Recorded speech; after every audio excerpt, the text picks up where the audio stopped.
We had the adopted motions in the House and in the Senate that called for the release of Mr. Lai. We saw the American and British, I think Ms. Gallagher cited the role and the bravery and courage that they've shown. And then I think, Mr. de Pulford, you talked about the Five Eyes and the resistance and hesitancy, but some of them have stepped forward and taken a bolder position. What is the reluctance in Canada and what you're hearing from your conversations and what you're seeing? Maybe Mr. de Pulford, if you want to lead on that, because we have seen others in the Five Eyes step forward and take a bolder position. Well, I'm talking slightly out of turn here as somebody from the United Kingdom. I don't want to seem as if I'm being too unfair on the on Global Affairs Canada, particularly when Global Affairs Canada have been very assertive and forward-leaning in so many of the policy positions. Look, what I would say is that I think the UK has been very slow to act on the case of Jimmy Lai. It's only very recently that they have declared him a British citizen, which he's always been. It took a lot of pressure to even extract those words. The meeting with the Foreign Secretary was very recent. And the UK, with China, were the two duty bearers under the Sino-British Joint Declaration. So the UK had way more skin in the game. But that doesn't excuse other governments for not being more assertive. I would just hope that Canada would follow suit, which I think they will if there is sufficient pressure. At least that's my hope.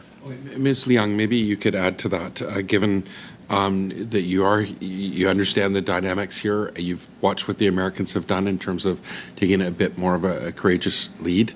Can you speak to, in terms of what Canada should be doing and could be doing, and maybe why it's so important for the government in Canada to call for Mr. Lai's release?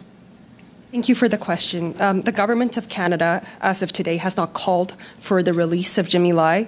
Global Affairs has stated that it's monitoring the trials, but that's not enough. We need to take a firm stance and condemn the political persecution that can really hardly be described as a trial. What is happening to Jimmy Lai is a blatant political persecution and suppression of fundamental freedoms. Canada has always stood up for human rights, including in Hong Kong. There are 300,000 Canadians in Hong Kong and 500,000 Hong Kongers in Canada. Our stake in the game is also people-to-people relations. There's always the risk that Canadians in Hong Kong may face the same kind of persecution, although maybe not to the same extent or the same kind of publicity, if we continue to allow this to happen without speaking up. The UK and the US have both called for Jimmy Lai's release. The UK statement came from David Cameron. The US statement came from the State Department. Canada has a resolution in Parliament, but our government has not taken a stance. And I think it's important for us to show clarity in where we stand on this issue and take leadership as well.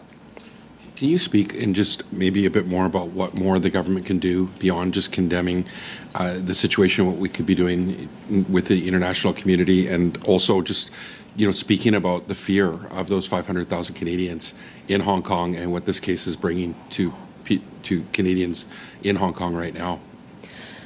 Yeah, I think a step that the government of Canada must take is to sanction Hong Kong officials. We have a Magnitsky sanctions regime. We haven't used it at all on China. I don't know why we haven't.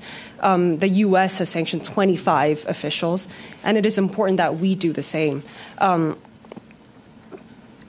People like the chief executive of Hong Kong, John Lee, is directly complicit in the human rights violations that are happening, including that towards Jimmy Lai, people that are tortured to extract a certain statement from them, etc. And I should note as well that direction towards the Hong Kong government comes from Beijing, and our strategy towards the People's Republic of China will directly affect how the human rights situation in Hong Kong is dealt with.